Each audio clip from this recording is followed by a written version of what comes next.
Bring it in. It's okay. No, it's okay. It's okay. Hey, it's not your fault. It's not your fault. It is not your fault. Bring it in. Bring it in. This is a one-time offer here. Going cheap, but who am I kidding? It's a lifetime supply, all free. Cuddles for your big uncle. Just get. All right. Okay. Sorry. Right. Sorry, mate. My hand just slipped. No, I'm no. It's women. I like women. Haven't they? How you doing, folks? What have you been doing with your Saturday without Rangers? Well, I've been enjoying life and really chilling out. Hey, okay, don't get cheeky. No, don't. Just watch what you're saying about the old teddy bears there. Had the last of the Francis Canner last night, Friday night. I had the last couple of Francis Canner and a few the Bushmill, still a bit of Bushmills left in the bottle, so that was enough to get me over. And then a bit of a lie-in this morning, and it's like you have a bit of a lie-in at the weekend. Your dreams are a bit more intense, the dreams you have just before you actually wake up later on in the morning. And it was that I was in the motor. I was dreaming I was in the new motor. My missus is in the passenger seat. I'm driving. I'm going along that bit in Stevenson, just right at the cemetery. It's Stevenson, and you're just coming towards Morrison's. Stevenson's kind of behind you. It's like Ardeer, no bells. No, it's down to the right hand side. My papa used to work down the explosives place. But you're going towards the roundabout that lets you go into Morrison's, but the cemetery's on your left hand side. And there's a bus stop there, and not in a dream, but in real life, my Aunt Elizabeth, she's wearing all her hippie clothing, and she was taking me along with her when she went to visit Big Davy, while he still stayed in Ardeer or in Stevenson. But I was on the bus, we were on the service bus, the A1 bus, and she'd get off the bus, and it's 70s because she's wearing all her hippie gear. She'd just be like in her early 20s or something like that, man, if that at all. And she's gone, just jump, just get off, because the driver wasn't stopping the bus. I think he thought I would enjoy it as a wee kid. He thought I was going to enjoy jumping off the bus while it was still moving, but I was terrified. I don't think I was big enough for that yet. My legs are actually disproportionately small compared to the rest of my body. I'm tall and all that, but it's like my legs, I've got the legs of a short guy, and just this really long, horrible, massive pot belly now, kind of distorting it, but frame, generally body. So I wasn't really ready to jump off the bus, but I remember this terrified man. Like, it's okay. And you go, oh God, no, I don't want to. It's a bit like getting rid of a manager. It's getting rid of a manager. Sack him. No, I don't want to sack him. Just hang on. It'll be okay. But you're going to have to get off the bus. Sometimes it's that bit of road anyway. That was a bus stop, just outside the cemetery in Stevenson. I'm driving along that wee bit of road between the two roundabouts, and I'm saying to my wife, the brakes in this new motor are really good actually. And just as I said that, I turned around and the traffic in front of me had slammed the anchors on. And I was just about to drive right into the back of this big flatbed truck, and it's got all these pipes and the big pipes in the back here. And I think it was a Final Destination film or something. I'd seen this film where somebody slams on the anchors and they hit the back of a truck, and one of the pipes comes off the truck, goes right through the windscreen and goes right through the driver's head. And I thought, that's what's going to happen to me here. And I'm slamming the anchors on something fierce, like as it is in a dream. I'm getting closer and closer, and then I felt as if I put my foot through the floor of the car and actually had my foot on the tarmac of the road. It was a dream, but there wasn't damage done to the motor. It just stopped just in time. And I turned to my wife and I said, I see what I mean. The brakes are really good. Nearly getting into an accident there in a reverse to get away from the truck and went straight into the folk behind me. And I was like, typical. That's so what the kind of thing I would do in real life. I'm the kind of guy that's going to get knocked down by an ambulance. You know what I mean? It's just really something really stupid and unheroic. And it wasn't even like a young man's dream, but it's all excitement about, peril and threat to life. The thing that was making me miserable, turning this into a nightmare, was, oh God, I'm going to have to do a lot of paperwork now and get involved in insurance and take the motor back and forth to garage and all that to get it sorted out, get all the body work done and stuff. And then when I woke up, it was that feeling of, oh, thank God, it's not true. It was just a dream. And that's the happiest I've been since the 2nd of January. Let's face it. Although last night on Pointless, it has to be said, Pointless last night on at tea time. I don't know if you watched it, but the couple that got right through to the final and they gone for the jackpot, they picked African football. That was their specialised subject, African football, and they were to name any team that had played in the final of the African Champions League and any African footballer of the year. So straight away I'm like, I'm going to go Zamalek or Al Ahly, and I thought I'll go Al Ahly. I think it was big Alec McLeish. It was Al Ahly that Alec McLeish managed, wasn't it? Because Al Ahly were up against Rangers for a while as being the most successful team in the world, but they were thrown in. They were basically thrown in the Egyptian equivalent of the Cairo Cup, the Glasgow Cup. They were thrown that into the counting as their major trophies. When you actually had a good hard look at their trophy tally, not that I was bitter about it or anything like that, but I did that, and I thought so. Alan McLeish has went and managed them, and he's also, and it's quite a coincidence because we're talking the other night about how this is Rangers' worst run in terms of away domestic games since 19 years ago, and I worked out that must be, you probably worked it out as well, that must be the 2005-2006 season when Alan McLeish went, and that was at 9 or 10 games without a win in all competitions, 9-10 games straight, which was some sort of record for Rangers, and that was at most of them as well. And half of them were in the Champions League group stage. It was actually okay eventually to draw all these games. It was the only time I ever qualified qualified from a Champions League group stage. But we ended the run at Rugby Park, and Chris Boyd scored against us. I was at that game as well, and there's Boyd the other night talking about Rangers and this terrible run run. He'd never seen anything like it. And I'm thinking, well, you're actually there. And I think we signed Boyd, didn't we, in that January transfer window, because he scored like 4 goals or something against Peterhead, was it? Highland League team. I don't know, Peterhead were only a Highland League team at that point. They'd already come up into the league, but former Highland League team. No one playing Fraserburgh in the Scottish Cup. This a wee bit of a coincidence there, but Alan McLeish he was manager at Al Ackley, so I picked them, and I picked Esperance of Tunisia because it was a good bet for that kind of question. And I went, I was going to go Abidi Pele, but I thought, no, Rabah Madjer scored against West Germany famously in the 1982 World Cup when Algeria beat them, which led to the shame of Gijón match. And that's Bob Valentine refereed Austria against West Germany in that game. That's why now all final group games in World Cups and Euros are played simultaneously, so there's no chance for them to play out the 1-0 victory to West Germany that them and the Austrians, the kind of Anschluss match that they played out in Gijón in 1982. Bob Valentine, who refereed, was it a League Cup final? I can't remember that time they played the League Cup final at Dens Park, Dundee United, but famously Dundee referee Bob Valentine refereeing the Dundee derby at Dens Park, where we were the other night. So it's all got something to do with stuff that's been happening this week. But it was Esperance. I went for Esperance, I went for Al Ackley, and I went for Rabah Madjer. Rabah Madjer, he also scored against Porto. He scored for Porto against Bayern in Vienna. All right, that just hit me there. I always thought that was good revenge. It was Porto's first European Cup. That was probably the thing most on his mind. Rabah Madjer scores against, was it him that had the back heel, or was it Filio Juari, the Brazilian guy that scored for, I think it's Madjer. Was it Madjer had the back heel? He scored with the back heel, which Pele said was, the most audacious goal we'd ever seen. Some Pele had big compliments for it. But I've just realised it was in the Prater Stadium, or the Ernst Happel as it is now, that Rabah Madjer scored that goal for Porto against Bayern Munich. So he's in Austria scoring against West Germany's kind of most successful team in the final. So that was a good bit of revenge for him 5 years later. But I remember the first time I moved to this area, it was 20 odd years ago, and I went to the local barbers, and it's a Algerian fella who now owns it. He was working there, absolute diamond guy. Well, he comes from Algeria, still goes to visit Algeria, but I imagine he's Scottish, British by now. And I remember I'm asking, where are you from? And he said, oh, Rabah Madjer. And once he thought I was saying something like Rab Miller, but once we sorted out the pronunciation, he realised who I was talking about. He was, you know about Rabah Madjer. And there's other North African guys worked in there from time to time. I remember a Tunisian fella come here, and I was talking to him about Esperance, and he's like, oh my God, you're a fucking poultice, really boring guy. You just shut up and let me cut your hair.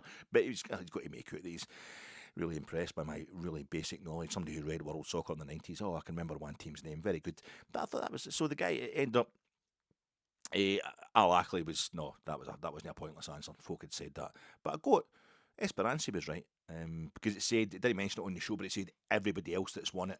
Then they mentioned all the ones that had scored points. So I went straight on it just to double check Wikipedia. I won 4 times, Esperance. 4 times they've been club champions of Africa. So that was a bad moment for me. And also Rabah Madjer.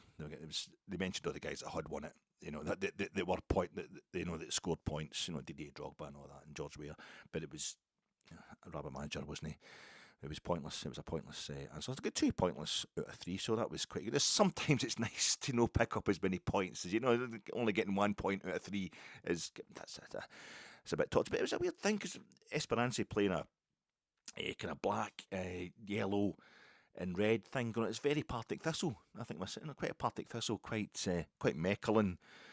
And I was flicking through the channels last night, and it was Partick Thistle at Hamilton Accies, and it took me I wasn't going to watch the game. I'd had enough of domestic football this week, but I'll just watch it. And it's just, what's going on with the strips here? It took me about 2 minutes to work out, who's who? Because Accies, it turned out, are wearing this kind of gold top. I've not seen Hamilton Accies for a while. They're wearing this kind of gold top with obviously the red shorts and all that. I thought, is that a Thistle away strip? But then Thistle, they've got the black strip on with the red and yellow sash on it. And I was like, I could maybe work out what the hell was going on there. But I didn't bother watching the game. I thought it's quite good. It's a bit like, it's two teams with kind of Esperance cut. And then I'm watching the Searchers today, watching a wee bit of the Searchers. It's on BBC iPlayer, highly recommend it. John Ford's the Searchers, no John Wayne. Fiona Miles, Natalie Wood on it, because it's Hunter. It's really good. It's it's basically it's in the top 3 of my favourite films of all time, and I cry my eyes out every time I watch it. It means the fucking world to me. But it's other folk will think it's quite good. Martin Scorsese, it's The Searchers and The Red Shoes were his two films. But War Chief Scar, Cicatrice, the villain of this, or is he really? When you think about what's going on in The Searchers, but Cicatrice Scar, the leader of the Comanche, it's a bit like Heat, I suppose, because they're it's. The John Wayne, Ethan Edwards, and Cicatrice or War Chief Scar, they're basically chasing each other. One's chasing the other one, whatever. At various points, they're tracking each other down and discovering each other, like the kind of homoerotic rom-com that is Heat, starring De Niro and Al Pacino. And there's a lot of Heat in this as well. And it's that part of what's towards the west, but it's War Chief Scar. His war paint is red stripes and yellow stripes, and I've watched The Searchers about 245 times, and this is the first I've realised, aye, it's quite Esperance, Meckelin, Hamilton Accies new kit, and Partick Thistle, that kind of. It's just that team, is it Jagielka? Something no, that's Phil Jagielka. There's a team in Poland whose name sounds like the Jags, and they play in Partick Thistle type strips as well. It's quite Galatasaray, that kind of the red and yellow. So Cicatrice is well, and the thing about Cicatrice, War Chief Scar, he's played by a guy called Henry Brandon. Henry Brandon, who is, anyway, I think he's originally called Heinrich von Steinbach or Reichenbach or something. It's Kleinbach, Heinrich von Kleinbach, and he was married and he had a wife, and they had a kid in that, like in the 40s, but he left her, and his life partner was, what's the guy? Is it Mark Harmon? Mark Herron. Mark Herron? I can never remember his name. He was Judy Garland's fourth husband. Judy Garland. It's quite incredible when you look at this. Is War Chief Scar, and you look into he came from Germany as a kid. His parents immigrated to the West Coast in the States in the 1920s, I think. And he changed his name to kind of Henry Brandon, I think it sounded more American, but here he was playing War Chief Scar, who's the evil, the source of all evil. He's the big enemy, he's the antagonist, and I mean, The Searchers is just a classic hero's journey movie, but how the film scripts are written and that kind of thing, but it's all based on the hero's quest scenario, but Star Wars, and there's probably the best scene, aesthetically anyway, in the whole of The Searchers is when John Wayne, playing Ethan Edwards, gets up to the ridge to look down the valley and see that his brother-in-law's Aaron Edwards' homestead's on fire, has been torched, that the Comanche have got it and they've raided it and they've attacked it, and they've probably killed everybody, his whole family as exists in that house, and it's just that the music kicks in and the look on John Wayne's face, just the way it's shot by Ford, and that, it's just absolutely unbelievable. And he gets his like Winchester rifle, whatever it is, and there's a cover on the rifle, and he just flicks it off. This kind of barrel length cover, he just flicks it off, like, here we go, and him and the horse, he charges right down towards the homestead. But that was so iconic, it was so beautiful, so dramatic a scene that what's the fella called that did Star Wars, or the Star Wars films, or the first one, in the first Star Wars film that came out, I know they were all different set and all different times, the narrative goes back and forth, but the first one that was released, I saw it as a kid at pictures in 1977 or whatever, Luke Skywalker, back to his home planet, and he goes over the ridge and sees his mum and dad's house is torched, it's been attacked, and they're going to be dead. That was based on that scene, that iconic image from The Searchers. But Henry Brandon, the guy who plays Cicatrice, the guy who plays War Chief Scar, he left his wife to go and live with this guy, and I just always think, because I saw the film like Long Time Companion long-time companion, 1989, first film to deal with the kind of AIDS crisis. I remember watching that, and there's two guys in it living together, two of the characters in it living together. One of them's a soap actor, I think the other one's a lawyer, and he's worried because he keeps saying, I don't know if I can do. I'm playing a straight guy, obviously, in this soap, and he's like, well, what's the problem? He says, I don't know if I might come across a bit fey or whatever. And it's like, that's stupid. The idea. There's plenty of really camp guys who are totally heterosexual, and similarly, there's plenty of gay guys who, come across stereotypically, heterosexual is whatever the hell that's supposed to mean. So you don't come across as effeminate, basically. You don't come across as effeminate. And I just imagine the two of them, these two actors, because they stayed together until I think Henry died or Harry died in 1990. And the odd, I don't know if died of AIDS or whatever like that, but certainly the guy who directed Long-Time Companion, he died of AIDS in the 90s as well. But I imagine them living together and having wee goes at each other because they're actors about who can play straight the best or who's and he's like, well, I get War Chief Scar, plus I was married, plus I've got a Wayne, so totally done it with women. I am. There's no much more macho than me. And he goes, oh, is that right? Aye, his partner, Mark. Is it Mark Harmon, Mark Hart, Mark Herring, Mark? I can't remember. It might not even be Mark. But he's like, oh, is that right? Aye, well, I'm just going out for a wee second, just mind it, and then comes back in. Meet my wife. I've just got married to Judy Garland. So, the whole thing about Friends of Dorothy, all that kind of. He's actually going out and go, Dorothy for the Wizard of Oz, and he's married her, and there's obviously the whole thing with Vicente Manelli and all that kind of thing. It's all kind of quite really interesting stuff. I thought, but that's me. I was enjoying my day to day. And you're going to watch this? No, it's quite. It's don't worry. The fact, but I know the manager get the vote of confidence for the CEO today. We're going to get into that. We're going to preview St Johnstone game. It's okay. Hold your horses. I mean, I've got to get away to. I've got myself four cans of faith. The Northern Monk. Faith, a fiver, Morrison's. By the way, Morrison's and not the one in Stevenson, the one in Annie's Land in the other day. That's quite good because you want to change up a bit. This time of year, you want to change up a bit.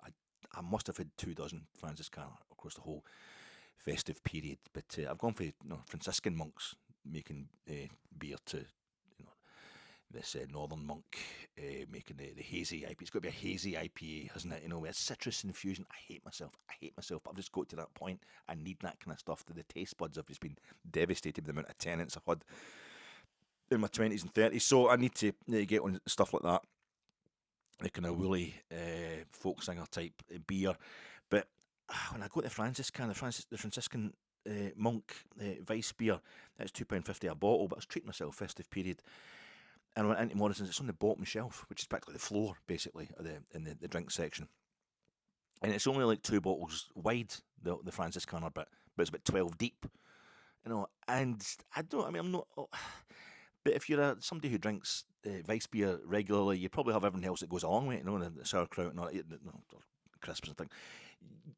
I can touch my toes still, but barely. But having to get down to that, it's bad enough when they're right at the front. But folk are obviously raiding them. It's really popular, the Franciscaner. So I was there, and it's like I know that there is bottles at the back there. I was only having the handheld, the basket thing. It was handheld. I wasn't pushing the trolley or anything like that. But I wanted, a good half dozen at that point in time. And I thought, I'm not going to get down on my knees to get that. So I turned around and I got some Erdinger. There was there like the kind of eye level, was bi-level shelf, as Peter Kay says. And I got some of them. Basically the same price, maybe even more expensive, and not quite as good as the Franciscaner, but just because they were easier to get. And I thought, I'm not going to kneeling down, especially your fat state like me. You look like an alky, look like a total bevy merchant. I don't want to look. I'm on the. And as I was getting the Erdinger, there was a boy same build as me, same kind of age. He's down there on his knees, getting them in. I thought, oh damn, he's got the Franciscaner. And I was doing this, this pod, and I'm wearing one of my hoodies, one of my old man hoodies, and some wee Celtic fan was getting in touch, going, you actually look like, was it a Cistercian monk, with your bald head and the way you've got your hoodie all zipped up. I thought for a second the Cistercian monk, and he said something kind of, theological, difference between monks and Protestants and all this kind of stuff. So, very good, mate. And I was absolutely raging when Yanis Hadji scored 7 minutes into the game against Celtic the next day rather than 17 minutes because the game kicked off at 3. It had been 15-17. So there you go. Martin Luther, he was an Augustinian monk, and he started the Reformation. Get it, Ring. I would come back home with a really catty comment. And that would have been absolutely fantastic. But I found myself, I'm getting the Northern Monk today, and I thought, the guy's actually got a point. I was going to make a really, like, comment about just living a diet of worms. You know what I mean? If you know your stuff, that's what you want. But I'm on the Northern Monk the night. So the thing about the Searchers is it's one of the greatest films ever made. And if you watched even just the first 5 minutes, just watch the first 5 minutes. It's on BBC iPlayer just now. I would definitely get on it. It's an amazing film. The acting is of its time. You've got to take that into consideration. But it's like watching Casablanca. It's like watching the 1960 European Cup final in Real Madrid against Eintracht Frankfurt. It's a classic, is it? Aye, it is if you judge it by its own terms. What was on the go at the time? It's amazing, the Searchers. But if you know classically what happens at the end of the Searchers, I'm not really spoiling anything, but the door gets shut on John Wayne playing Ethan Edwards. And the shot that John Ford, it's been shot from inside the homestead, looking out to the sun-blasted wilds of Monument Valley and that kind of thing. But it's like John Wayne who's brought Debbie home. He's too unseemly. The Texicans are trying to set up domesticity and their idea of civilization and respectability, but he's actually had to go out there and deal with what's really going on. The trouble they've caused, Americans, white folk, by invading North America. And he's done a lot of horrible things and been involved in a lot of horrible stuff. He's just had to deal with life. So even though he was the one that was fighting to get Debbie back and everybody else forgot about her, they're now going to take her in there, and he's stuck between the two civilizations, the native civilization and the incomer civilization, and he's too unseemly to have either, and he's too white to have the other. So he's stuck out there. He's done his bit. He's basically sacrificed himself so that others may go on, and the door kind of shuts on him as he's outside in the beautiful but the wild countryside that they're basically fighting against. And at the beginning of the film, it's all the way about the doors getting opened, and it's his sister-in-law, who obviously he was in love with, but had to go off and fight the wars because he's that kind of guy. So his brother ends up marrying her, and Martha's coming out, and she sees him coming from a distance, because it's the first time he's been to see them in years. And it's in the film from within the darkness of the homestead, but out to the harsh light, but the beautiful light in Monument Valley. And he's coming in there, and he does the whole thing. It's a classic. It's just, as I say, it's a classic of script writing as well, screenwriting, with the whole thing of just establishing what the scenario is just now before he first gets the first hurdle and all that he has to overcome before you get the main quest, which is getting Lucy and Debbie back to home when they've been taken away by the Comanche. But the stuff they set up within the first 2 or 3 minutes of that film, and I cry all the time at the start of the Searchers, more than maybe I do at the end of the Searchers. I did a blog for about 8 years. You might have been unfortunate enough to see it, a Rangers blog, and when I decided I wasn't going to do it anymore, and I said I'm going to just do my last post here, and I ended that blog with "Let's go home, Debbie," because it means a lot to me. That doesn't mean anything of itself. A lot of folk going about, a song comes on at a night out, and somebody sits and goes, "Oh my God, this means so much to me." You're thinking, so what? I don't really fucking care. It's the same as that. I accept that. I'm just telling you that I've watched the Searchers a few times, but the first 5 minutes he comes in and he's meeting the family again. He's not seen them for years, and he picks up Debbie and he hods her up, and it's an exact mirror of the shot at the end, towards the end of the film, the denouement where he picks up and he's like, "Let's go home, Debbie," and he picks up Debbie and he's, "Oh, Lucy, you look the same as you were when I left." He's like, "I'm no Lucy, I'm Debbie. That's Lucy there," and he goes and he meets Lucy's a kind of, she's really young, obviously, but she's a bit more of looks like a grown woman now. And miss, and it's like he doesn't recognise her. He doesn't recognise her, but he's lovely. He's, "Oh, that's great. You're Debbie," and to me it mirrors. It's a great scene because there's all stuff about if you watch the first 5-10 minutes, it's all stuff about Rangers and no surrendering and rebels and that. Cause it's good stuff. You will enjoy it. It doesn't. It's a harsh film. It doesn't shy away from the harsh realities of life, even though it does it in a very 1950s way, which means it's not indulgent either. So you get to the end of the film, and of course, other denouement, most famous scene in the film where he lifts up Debbie and she's been living with a buck. She's been living with a buck, and you're thinking he wants to kill her. He wants to kill her because he's got some seriously bigoted attitudes, as our Obviously, on PC Attitudes has Ethan Edwards, and he's like holding her up there, and you think he's going to kill her. And it's the same. She changed to "Let's go home, Debbie," and it's one of the most beautiful moments in the moments that are just totally life affirming. Folk just love will win. What's right is right. Even though it might go against certain mores of the time, it's just love and what is right will go. It's the same as the bit in Three Colours White where the guy asked him to shoot him.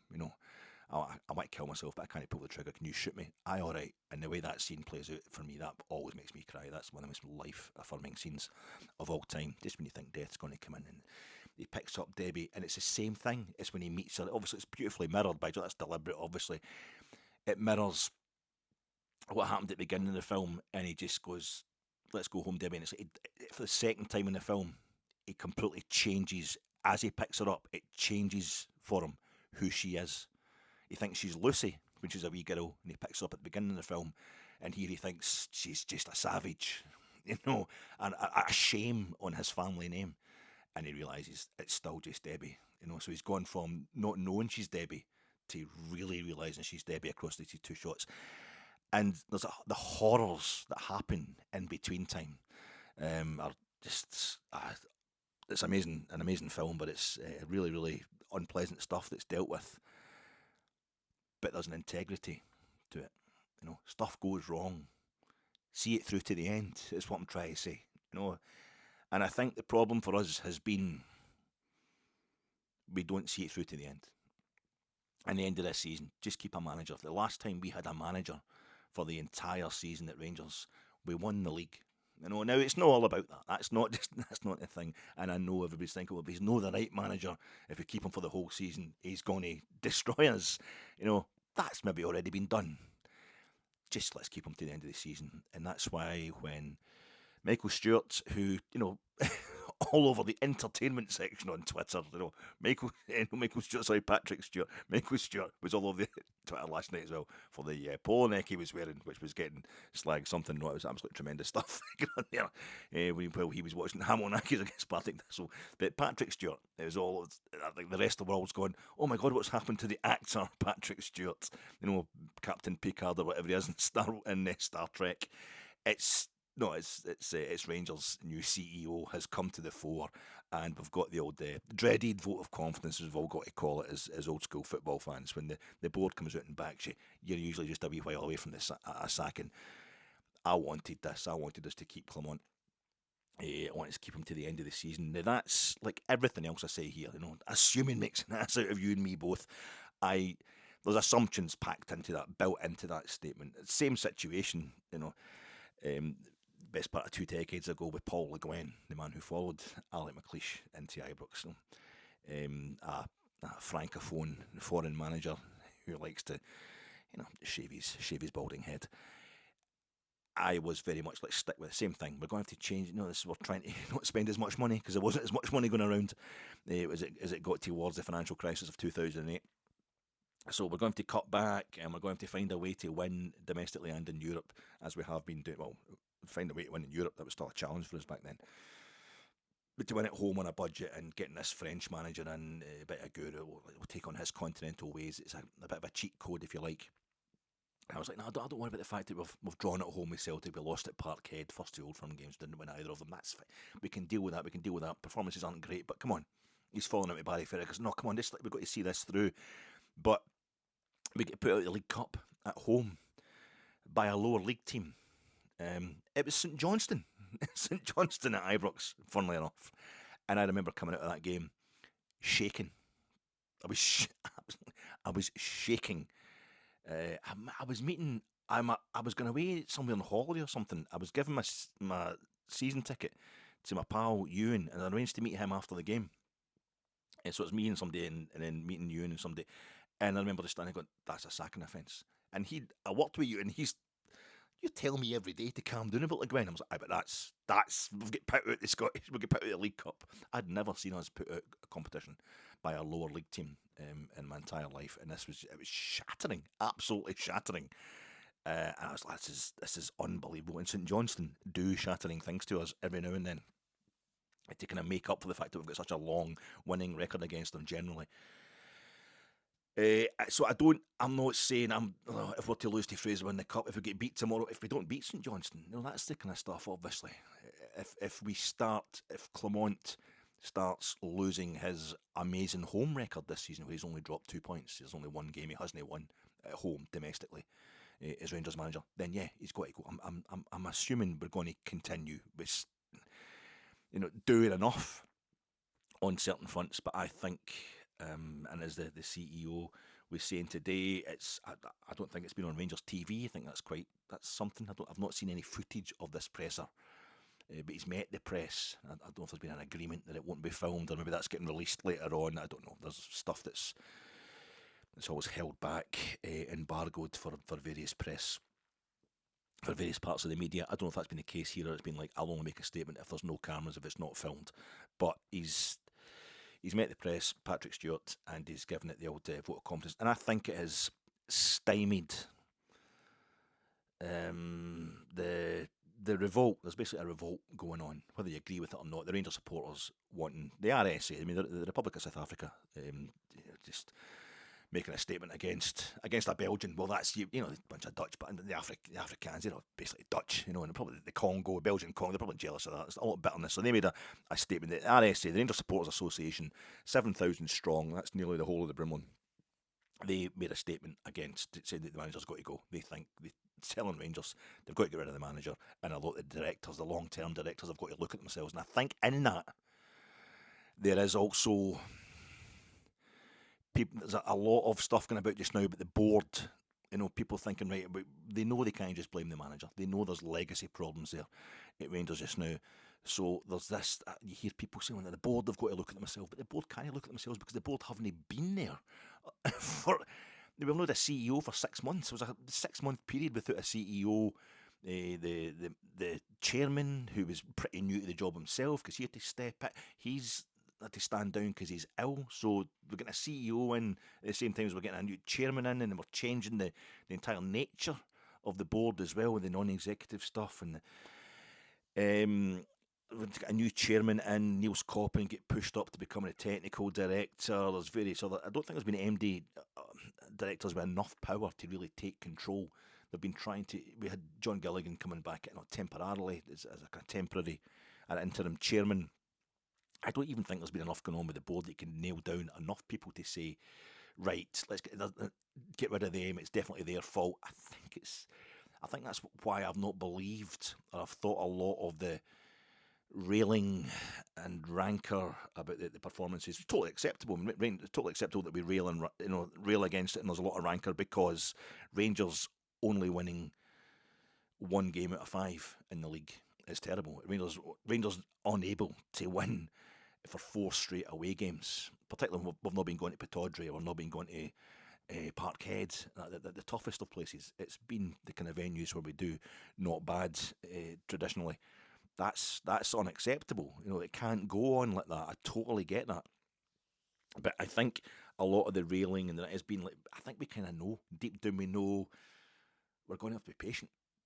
We don't want to be patient, because you're getting slagged full time right now by Celtic fans. You're watching Rangers again. This is going to be 4 years in a row without the league title. And I don't blame anybody for being totally upset about that and needing to get it out of the system. But I just,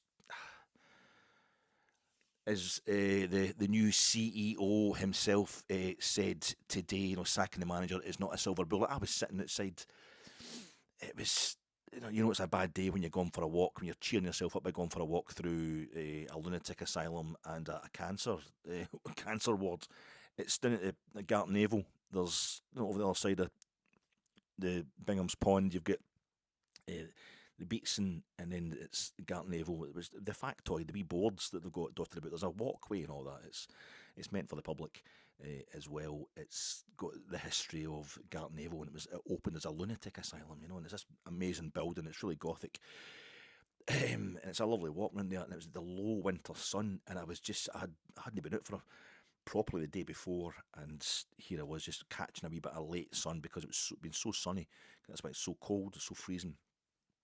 And it's that, as somebody who avoids the sun like the plague, I know a baldy ex-ginger, I hate the sun, and it's bad for me during the summertime. in the winter, you get that thing where I can just sit and look at it as it's coming down. It's about 4 o'clock. The sun was just in a DHL van pulled up. There's a wee bench kind of area sitting. You can just chill, and it was freezing, but the sun in the face. It's just got that restorative kind of feel about it. A DHL van pulled up and just totally blocked it. I'm like, thanks a lot, mate. So I had to go and move somewhere else. Just get a bit of sunshine in my face before walking myself back up the road. Get a bit of basic exercise. And I think this is just, I'm like the opposite of a werewolf. I'm the opposite of a werewolf. You know, because it's the moon that brings the werewolf to life. It brings him out in this bit of winter sun. Just like, oh, thank God, like the opposite of a vampire. I'm running about trying to catch a bit of sun. You know, but of course, it's a silver bullet. A silver bullet is what you need to kill a werewolf. But sacking the manager, according to the new CEO, Patrick Stewart is not the silver bullet for all our ills, and I happen to agree with him. I think we've just got to endure. I basically think we've got to endure. I know it seems unacceptable.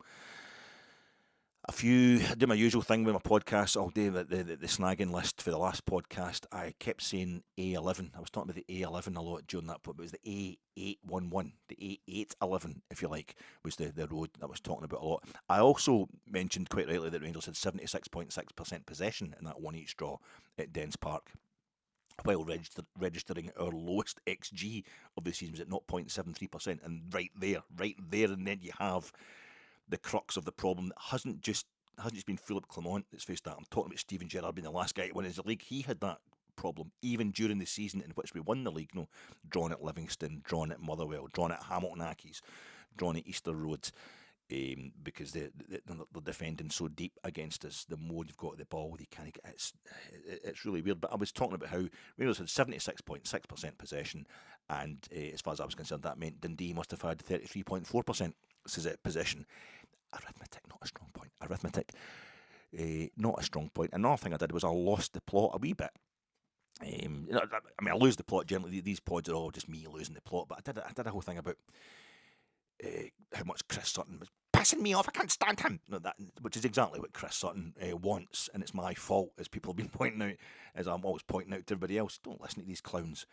But there's a wee problem there, because when he's talking, just get it on Rangers TV. Don't watch on Sky. But there's so many other things I can get on Sky that I can't get on Rangers TV. So, maybe somebody can tell me how to alter my package.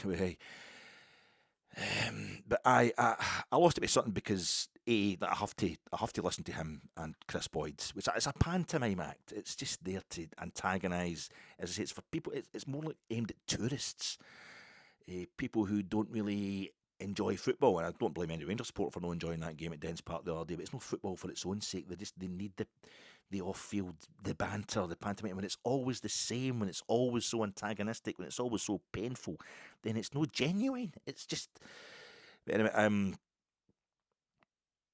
They were discussing an offside rule. I do fast forward through most of the stuff. James McFadden's great. He's common sense stuff, an intelligent guy, Faddy. But you see them, all right. Because I'm on the internet. I'm on the laptop. Usually, I've got it muted in the background. The post-match stuff. I'm just waiting for the manager's interview to come up. But then I see them talking about the offside decision, the goal that the second goal they scored, Dundee. Well, the second time they had the ball in the net that was ruled out for offside. And so I open up to see what they say about that. I unmute it to see what they're saying about that. And Sutton's saying, what was it? It's it's supposed to be factual. Who's drawing those lines? It's showing you the evidence of why it is offside. It's just offside, isn't it? Oh, dearie me, is that really offside? And you're like, that. Now, that's me personally, and I'm sick of the life we've got just now. This is a political thing. It might be, there's, the thing recently, for example, with Jess Phillips, Elon Musk rounding on her for something she did do. And he's saying she didn't do it. There was an inquiry into the grooming gangs, and to set up another national inquiry about it would stop us implementing the stuff that's going to stop the grooming gangs exploiting these poor wee lassies everywhere. But just because somebody didn't know this stuff's been going for, it was like 20 years ago. It was all over the bloody mainstream media, and it was the Times. It was an exclusive by the Times, and the guy who did all the work actually went and lived in these areas and went to all the court cases and all that. He was on the rest of his politics the other day, just crying almost about the fact that people who paid no attention, that had no interest in it whatsoever, didn't know anything about it, are now talking about it as if all this had never happened. Why has there not been an inquiry? Why has there been nothing done about this? There has been inquiry. There has been stuff done about it. There has been prosecutions, and we're now, Professor J, the person in charge of the report, she's saying we can't have another inquiry. It's like a 400 odd page report brought out about it, and it was never. That's Elon Musk hasn't read that. It's just a way of turning round on somebody. They've actually ended up getting rape threats and threats to her life aimed at Jess Phillips, who has done more than anybody else in the whole of Parliament to protect women and girls from all sorts of traumas inflicted on them by us bastards that are men. And no, it's so perverse. It's so awful. It's this total. The truth doesn't matter anymore. It's just how much you can moan and shout and obfuscate stuff. So when I go to the football to kind of get away from that, because politics is getting treated like football just now. And there's the one thing with VAR, that's why I'm not really into the campaigning zeal against VAR and against football managers, when there's so much actual shit going on in the world that really needs all their attention and energy and campaigning zeal. I just want a break from it and I'm watching the football. Which is supposed to be life affirming. Football is a kind of life affirming thing, and there's something doing the same stuff as these scumbag politicians, as your Farages and Kimmy Badenoch and Robert Jenrick and all that. And it's fucking awful. Sorry, folks, this is your fat ache. It was meant just to be a St Johnstone at Ibrox preview pod entailing, as you'd expect, a bit of a debrief on the draw at Dens on Thursday and dealing with the fallout from the same. But now we've had Patrick Stewart, the CEO, making a pronouncement in the tenure of the manager, which was definitely needed and provides a kind of caesura, a bookend temporarily anyway to the Mountain fan discontent, but means I'll need to discuss this presser too, so I've no idea what to call this pod coming to you in association with Gersnet. Check out Gersnet tomorrow night, 9:30, flagship show. It is going to be Rob, Alan and Scott. That'll be 9:30 live on the I know it's not been there the past couple of times, but I'm not asking. Frankie's not putting the pods out. There must be something, but I don't want to know.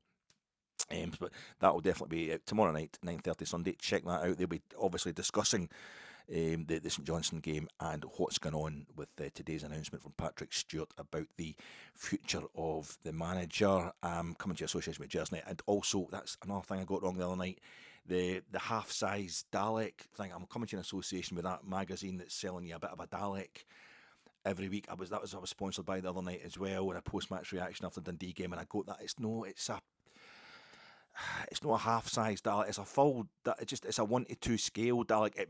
I kept saying half a Dalek, didn't I? I kept saying half a Dalek. It's a full-size, complete Dalek model, but it's 1:2 scale. And my problem remains that it's like that's too much. That's too much. I mean, you got the guy in the advert. The guy sitting there, the fully grown man, is sitting there with his completed Dalek, like you would sit with a toddler or something like that. It's like a midget Dalek. It just emphasises the fact if you're going to make a model so big that it's 1:2 scale, it then leaves the the kind of genre of models and just becomes a short ass Dalek. Maybe it's not a fully. It gives you idea because a half a Dalek. I'm talking the other day. That was wrong. That's Stavros, isn't it? That's the leader of the Daleks. He's half Dalek in the bottom, then horrible gooey guy. I remember seeing him as a kid and just like, oh my god, that made you want to jump off a bus. At the cemetery at Stevenson while it's still moving. It's just horrific, just literally hiding behind the couch stuff, seeing Stavros, but he was kind of half Dalek, half monster type thing. This is a full Dalek, but it's just half size, it's half scale, half scale, I keep getting it right. Maybe you should, it's only 140 issues, that'll take 2.5, maybe they should just do 280 issues, so you can have a full scale, get a full size, life size Dalek. Come to association with that. My name is Alec Anderson. What makes a man to wander? What makes a man to roam? What makes a man leave bed and board and turn his back on home? Ride away, ride away. Right away. No, I better leave that out, but you get the idea there. And I'm talking to you on Saturday, the whatever day this is, in January before the Sunday game against the old St Johnstone. That's on the 12th of January, I know that much. And it's the blue and the green bins that have to go out this weekend.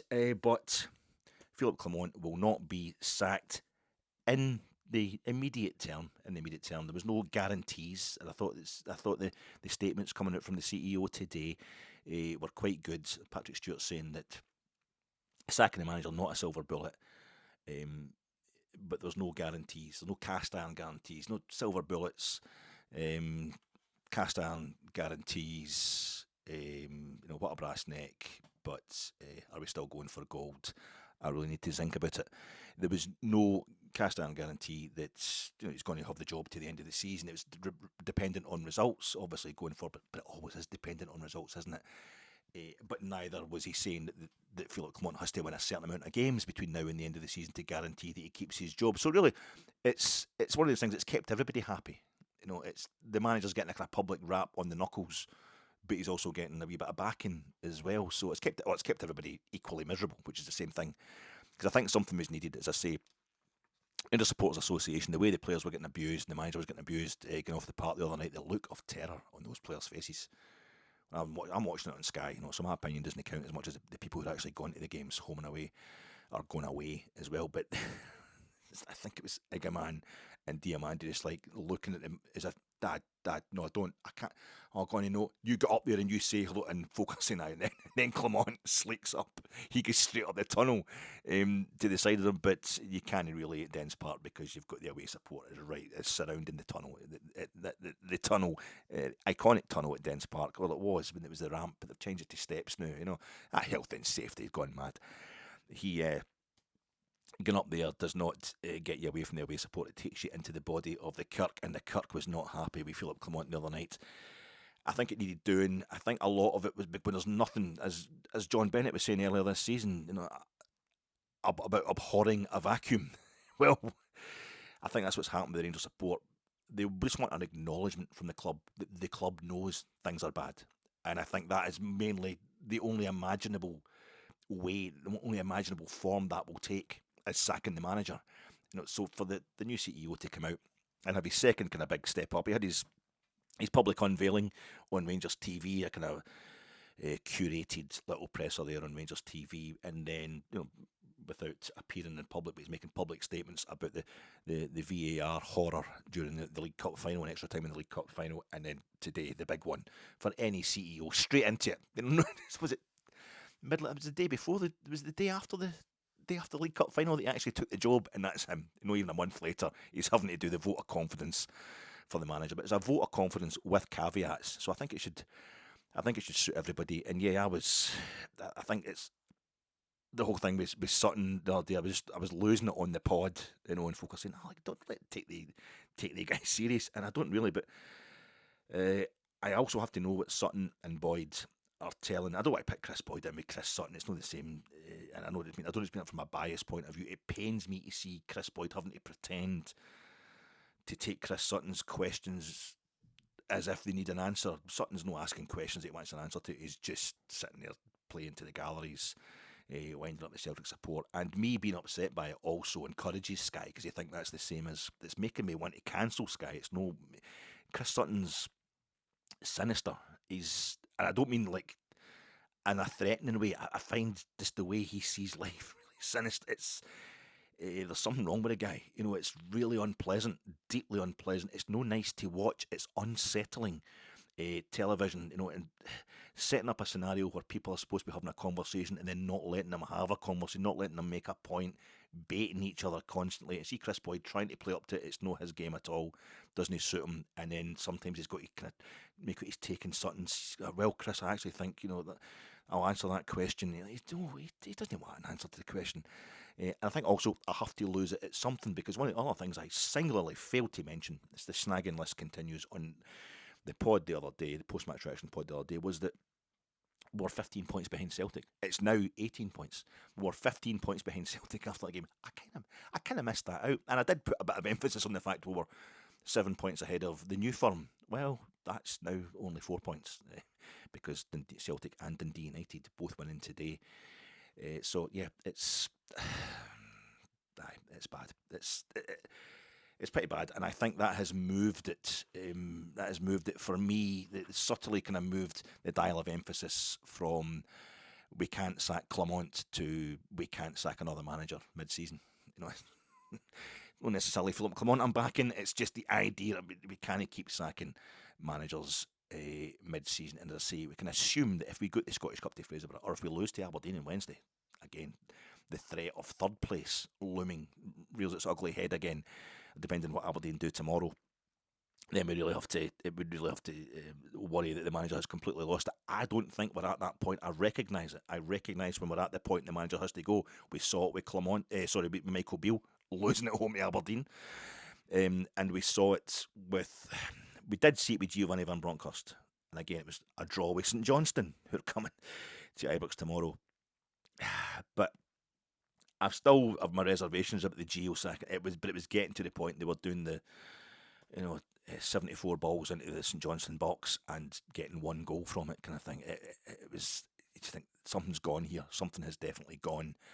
I don't know if Gio could have brought it back round again. I feel as if Clement's got a better managerial track record than Van Bronckhorst, but won Eredivisie, got us to a European final, won the Scottish Cup. It's probably equally as good. But I think we saw the point where it had actually gone with Gio. We drew down it. We beat St Johnstone. We drew at St Mirren. It just wasn't working at all. I don't think we've actually hit that point yet. As bad as that was the other night. And this sums up the kind of happy clappers are going to be shot on site tomorrow, obviously. So I've cancelled my Eddie Merckx jersey. I'll just leave that just now. Can't fit into it anyway. I will leave my Hercule Poirot moustache here. This is Sutton Patter. He's talking about Belgian waffle. I'm getting into that. I will not be drinking any Duvels outside the ground. You know what I mean? I'm not going to be backing the manager too volubly tomorrow because the Union Bears had put out a thing about how they were wanting to protest, basically let the team know how much you fucking hate them, kind of thing. So it's not a time for happy clapping. I'm going to kind of park that tomorrow. But I think one of the things it could go either way. The 4 successive away games that we haven't. Sorry, I'm just stalling. I'm chickening out of actually saying this because it's so bad. We haven't won these 4 consecutive away games, but we haven't won them in different ways. And I don't just mean because we get beat by St Mirren and we drew with Dundee, Motherwell and Hibs. I mean the way the games have gone and the problems have been there. So it's either a case of, we went 2-0 up, quick style with Easter Roads, and we played fantastic the first 20 minutes. We were dead as a dodo the whole way through the first half at Paisley and Motherwell, but with a spectacular comeback at Motherwell, scoring 2 goals, and we only scored 1 goal at St Mirren, and eventually lost the game. Lost that game, and then the other night was a kind of weird, just going through the motions for Rangers to lose that goal early on. It's kind of, and the stats were going up saying that we usually score the goal early on, and we've scored a goal in the first 15 minutes more often than any other team in the league this season. Not a lot of good it's done us. So we turned the dial up in the second half. We did get more intense in the second half in terms of possession, but we're creating less chances than we created in all those other games. It's just, I feel as if there's been different aspects, and the injury problem really is a thing. The CEO today also saying we're going to get in maybe more likely to be 1 or 2 players than 2 or 3 players in this January transfer window. We've got to get good value for it, who we're getting in, and we are continuing to look for a centre half. We've got real defensive problems. We do have a lot of players out. So I think you've got to give that to the manager. Although there's going to be a root and branch review. That's when you know it's a good CEO, when he starts ordering reviews of the football department, starting on Monday, first thing Monday morning. So sort yourself out tomorrow, Rangers. But we do have maybe that's the injury crisis has got something to do with that. I don't know, but we're going to have to accept that we don't have a full team in like a full team. I know Dundee had 10 players out the other day, and there's no excuses. There is no excuses for Rangers no beating Dundee. But we did have players missing. Dundee are playing at home. Tony Docherty's had them for a whole season, as well as this season. It's more than Clement's had with his team. As a kind of, I can see a situation where the 4 different ways in which we've failed to win these 4 consecutive away games could end up coming together. The positives of each will come together and give us a whole performance away from home. Or it could all be just a sign that we cannot find a way to beat anybody on the road in Scotland, which we have done. We beat St Johnstone away from home. We beat Ross County away from home, and we beat Dundee United away from home. And I think it's quite amazing that the two things that I'm always holding up, there's the home form, and we're going to have 3 straight games at home. That's one of the things I'm holding up as a defence of Philippe Clement this season. His amazing home form. So that's going to get tested 3 times in a row now. And then after that, it's Manchester United at Old Trafford, and this is where I started getting a bit annoyed just before this announcement by the CEO. There's been people saying, I've heard it in various podcasts, and I've seen Rangers supporters online, etc. This thing where they say, it doesn't matter if we win tomorrow, like beating St Johnstone. I'm like, what? It doesn't matter. That's when things start getting it makes me suspicious of how you're thinking, the attitude. There's going to be... There's no point in this. I will probably beat Manchester United almost as if that'll make... Like, it's a token gesture. That'll somehow let him get away with it, and he'll end up keeping the job just to annoy us almost. Beat Manchester United. That'll cover up the crack. That's papering over the cracks. Beating Manchester United at Old Trafford. It would be probably the most momentous one-off result of my entire life, symbolically, for Rangers to beat Manchester United at Old Trafford. And that's the thing. We have got a manager who is 7 away games in Europe, and he hasn't lost any of them. This is the other huge, plus point for Philippe Clement. So that's going to, the minute we end the 3 home games to test his fantastic home record this season, it goes straight into a game where his best facet as Rangers manager, being able to avoid defeat in Europe, away from home in Europe, could end up reaping the most glorious result, in our recent history. I know we've had a lot of great results. I think we've had a lot of great results in our recent European history. But my God, beating Man U at Old Trafford, we don't have a great record against English clubs. It would be phenomenal. And then he goes straight from that, with his team having much less rest than Dundee United, right into his main problem, the domestic away form, the thing that's going to get him sacked, the domestic away form, and he goes to Tannadice. Dundee, we don't know what will happen in between times in the league, but they are currently 4 points behind us, albeit we've got 2 games in hand on them, but they're currently 4 points behind us. So he goes to Tannadice to immediately test the away domestic record again in a game that could take us 1 point from third place and put us, 20 odd points behind Celtic, going by the current scenario in the league. So I think you can see why Patrick Stewart's saying no cast iron guarantees. If Clement he's got every kind of the good stuff that's the stuff that's really he's able to show us as proven why he should be Rangers manager. He's got variations of that coming up, and then he's going straight into the very scenario that's proven to a lot of folk why he should be sacked. He can't win. But I'm hearing Rangers supporters saying, like, it doesn't matter if he beats St Johnstone tomorrow. And I don't want, you just go, well, it doesn't, it doesn't matter if we beat, well, I don't know. I don't know what I say, but St Johnstone, like, who's going to want to turn up? Who's going to want to turn up and watch that kind of thing?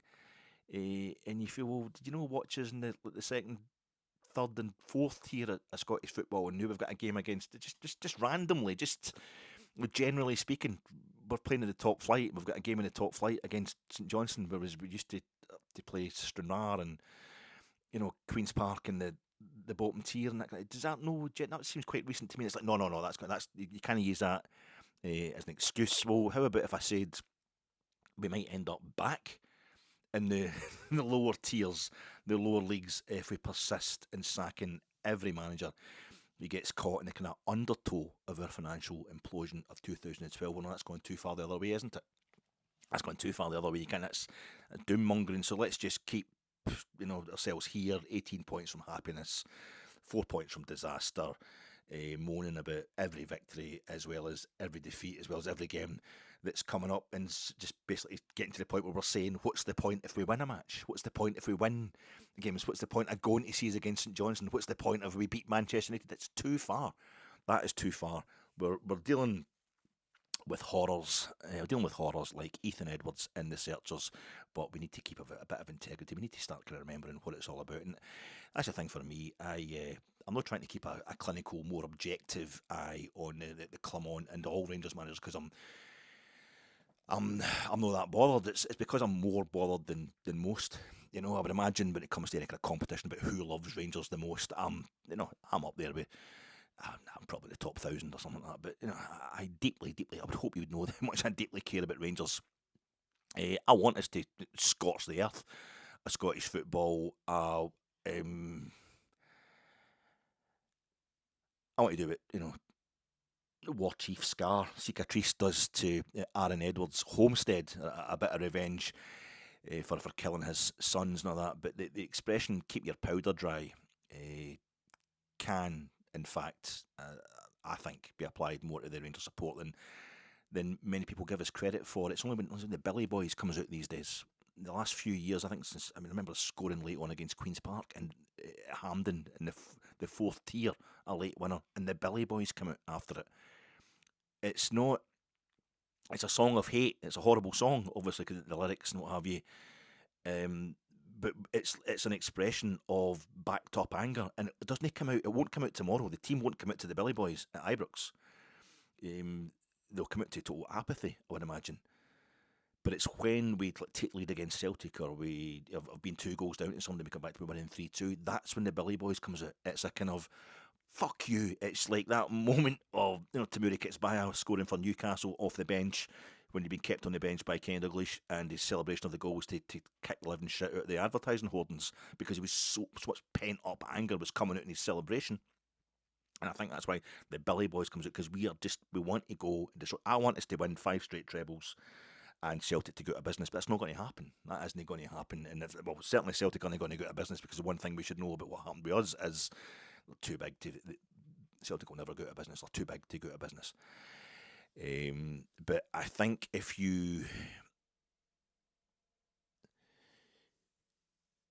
the opposition's kind of goading you and all that, it's a bit like when Hadji's taking the penalty against Kasper Schmeichel in the League Cup final. If you just punch the guy in the face, you get sent off. You don't get to take the penalty.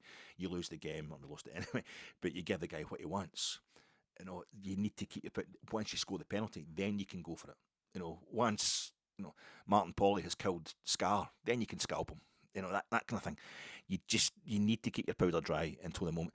I think if you can't, until you get to the point where you can win 5 straight trebles, knowing that you can, you need to be able to enjoy what you have. Remember what's most important, and that is family, Rangers family. Let's keep ourselves at a point where it's, we don't get so excitable, we don't get so just sack manager after manager that there's no chance for any kind of consistency, any familiarity within the club, any kind of integrity, not in the not in the emotional sense, not in the moral sense, but just in the kind of structural sense. There's no chance for any of that to be built up, and we end up not losing our club again, but just we never get ourselves back to the top, which is where Rangers are supposed to be. We need, I think, unless somebody drops a whole lot of money on us, a whole lot of investment, and that can bring its own problems if it just kind of comes out of the blue. We need to get a kind of cheat code, and for me, that would seem to be just sticking by a manager who can provide a consistency and gets a chance to work through hard times. I'm not talking about this as if it's Alex. I've not seen that Sir Alex documentary on the BBC, but I would imagine it's talking about Matt Robbins scoring against Nottingham Forest at City Ground. That was the moment they thought Sir Alex was going to go. Man, you hadn't won the league for 2 decades.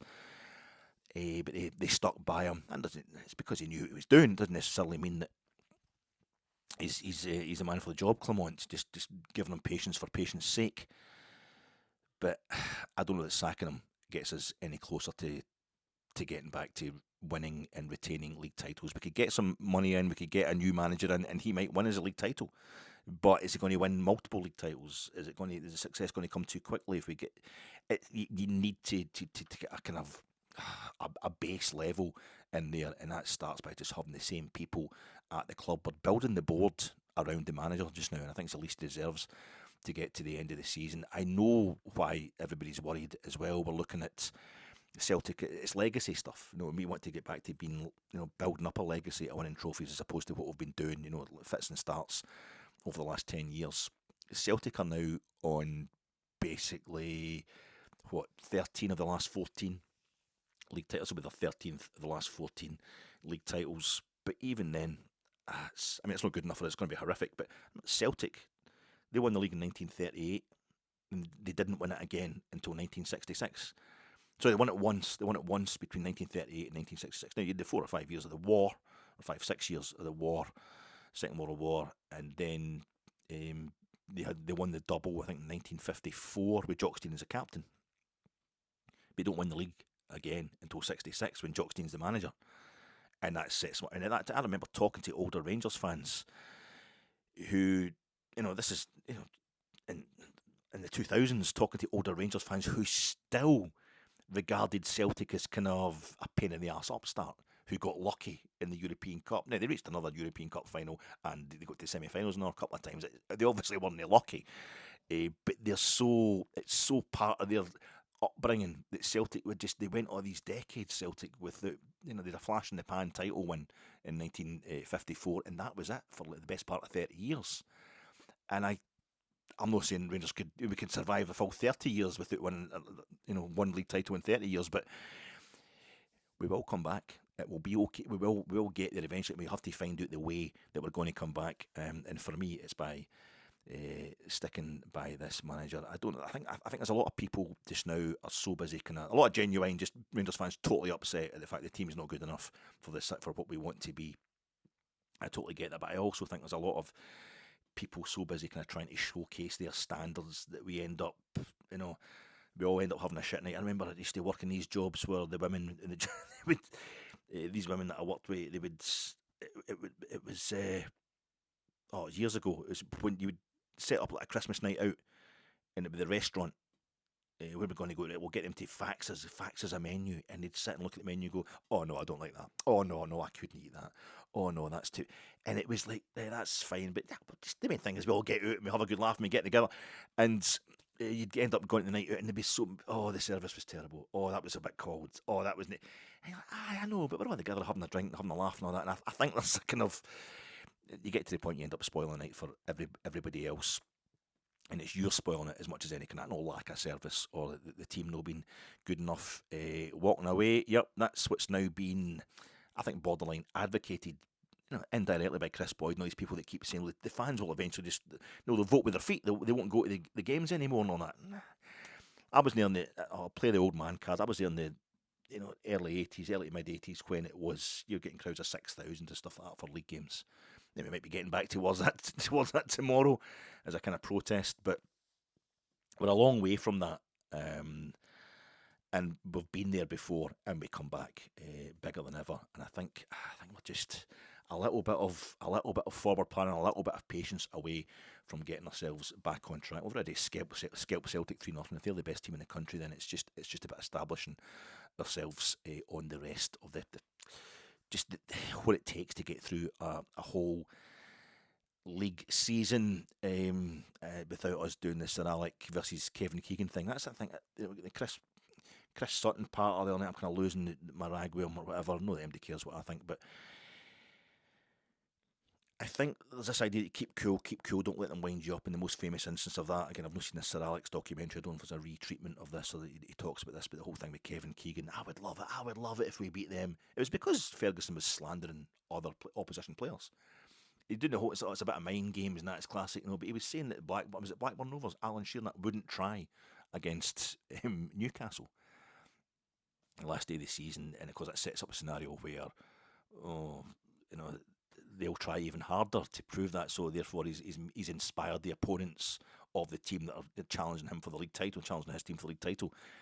But there comes a point where he's actually slandering the validity of the league that he's trying to win. And nobody ever picked him up for that. I always felt as if that was out of order. My sympathy was with Kevin Keegan. No, you wouldn't want to lose your rag. You wouldn't want to give him what you wanted. Or you want to find a way to kind of take the piss back out of Ferguson that wouldn't inspire them, But he's a cunt. Let's no two ways about it. Alec Ferguson is just a wanker, just a horrible, horrible man, and that's what you need a bit of that to be a winner. You need a bit of that to get it sorted. But there comes a point where it's not about being right. It's just about winning. We don't want to get into that. We don't want to get to that point in time. So when people are being wankers about it, I think we should say it, and that's what I'm kind of going on about here. Sorry, folks, it's been an emotional day. Just hearing that the manager is going to stay, and I will end with so we're playing St Johnstone tomorrow. Better mention that. That's supposed to be the whole point of the preview pods. They are bottom of the league. St Johnstone, I think they're about 8 points, 8 points adrift at the bottom of the league. Some of Valakari, their manager. He was in the stand at Ibrox. We played them that weird Sunday night game the last time we played in the league at Ibrox, when we beat them under Craig Levein in the League Cup at Hampden.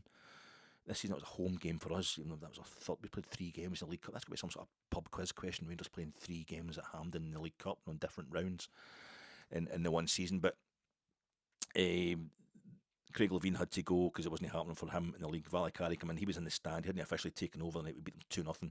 Václav Černý goals, and remember that Václav Černý, remember that. And then we went up to Dingwall and we beat them up there. It's Dingwall, Christ! So I'm obsessed. Any place that Rangers have won away from home could be the same place. We went to Muirton Park and we beat them in Perth. We beat them at McDermott by a goal to 0, and that was just so badly needed. I think that was only our second away domestic win of the season. We've only managed to one more. 11 away games, 11 games on the road in the league for Rangers, and we've only won 3 of them. It is unacceptable. The manager's had his kind of knuckles wrapped about that today. So this is us. This probably be the last time. This will be the last time we play St Johnstone in the league this season. I don't know, might get them in the Scottish Cup. You never know. But it's going to be the last time we see them. This time, Valakari. I imagine his coat's in a shaky peg as well. They've won. They've picked up 1 point in their last 6 games, St Johnstone. So it's going badly. And it should be a good opponent for Rangers. I don't want to be that guy. I don't want to be the kind of... I don't know what's happened with injuries, who we've got coming back of that. Tav and John Suterman, we knew they were going to be out for the weekend. The manager told us that. But I don't know who's going to be back. I think if they'd been out with the same team they played on... They fielded on Thursday night against Dundee, they should be able to do the business at home, and I hope the players have got something to prove. Václav Černý, it wasn't until today that I saw his post-match interview up at Dens Park. What a thoughtful, just well-spoken young man he is, Václav Černý. But the beautiful moment where somebody said, and I said to him, Václav, and he's like, it's Václav, not Václav. And he said that in his first press conference at Ibrox. And it was like, I have learnt your entire fucking language. Just learn my name. You know, that was what was implied. And it was also, I'm sitting here answering questions that I don't want to answer because we've just had a terrible result. Even though he'd scored the goal. That's the kind of player we want. But we can't afford that kind of player just now. But I'm watching the Searchers today, and it's the same. It's, you know, when they first go out, they go out to find out what's happened with Jorgensen's cattle. And Uncle Polly, he hates Ethan. Ethan hates Martin Polly because he's 1/8 Cherokee, and he says to him, "Well, Uncle Ethan, what we going to do is, I ain't your uncle." Okay, well, sir, and don't be calling me sir either, nor Grandpa, nor Methuselah. What should I could whoop you to a frazzle. What will I call you then? Name's Ethan. And that's what it was like for Václav Černý Day. I'm just get my name right. Because I'm in the mood to just kick your balls, mate. Because it's things I've got no respect in that. I love Václav Černý. Do you know that I just realised as well? It's Laurie Jorgensen. She's the love interest. She's a love interest for Martin Polly and the Searchers, played by Vera Miles, who's still alive. She's like 95. Vera Miles is still on the go. Absolutely beautiful, Vera Miles. But she plays Laurie Jorgensen in the Searchers. She's constantly waiting for them to come back, for the Searchers, for John Wayne and for Ethan Edwards and Martin Polly to come back, because she's sweet on Martin Polly. She nearly gets married. And my other favourite film, Heat, it's Laurie Gustafsson, played by Natalie Portman. So it's two American girls with Swedish surnames, and they both represent that idea of home. They're not the main characters, but they are the inspiration for the main characters. They're what the main characters are trying to get back to. Vincent Hanna in Heat, it's just Laurie Gustafsson ends up going to his hotel room and basically trying to commit suicide, cutting her wrists. And she's only like 13 or 12 or 13 years old or something like that. And he's just like, this is just no way. He's bandaging up her arms and all that, and she's fine. They get her to the hospital and she's fine. He's like, these idiots can kill each other all they like out in the streets. You know, the grown men that are robbing banks and stuff like that. They're just, I spent my whole life chasing them, but this is what it's all about, to keep the streets safe for you, for the likes of you and Laurie Jorgensen. She is home. She is supposed civilization. But at the same time, the two. This is what we're trying to get to. This is what the end point. This is the goal in both these films, that the Lauries will be okay, that one will be safe, and one will be your wife, but they both do horrible things, because Laurie Jorgensen, when she goes to get married to Charlie McCory, she's always going to marry him, and in come, in the middle of their wedding, in comes Martin Pauly and Ethan Edwards, and they become social pariahs, because people just want to move on. They just want to move on, just want to go ahead, just want to get back to a normality. They don't want to know that Debbie went missing and their mother and father were slaughtered. They just want to move on and become Texicans and have a normal life. So when every time Martin Pauly and Ethan Edwards come back in, folk are uncomfortable about it, because they know that they're doing something great that they don't have the guts to do. And Laurie is just like, why do you keep searching for her? Why do you keep searching for Debbie? Because she'll have been living with the Buck. She'll be a savage. They'll have she's basically saying they'll have had sex with her and that. So she's disgusting. It's horrible stuff. But that's and then Laurie Gustafson and she slashes her wrists. She's like suicide. It's a suicide attempt. In Vincent Hanna's bathtub, it's horrendous stuff. But these are the people that were taught. And I feel as if you're going to do a really, really kind of disrespectful parallel with what's going on at Rangers, then it's all about just the patience is the thing that nobody wants.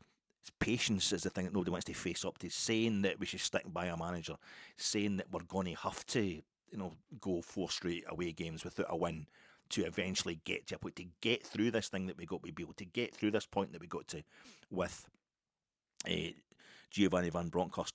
We're maybe just going to stick with it. Just stick with a manager for the whole season. Yeah, for the sake of doing it, just for the sake of sticking with them. Yes, because it is different.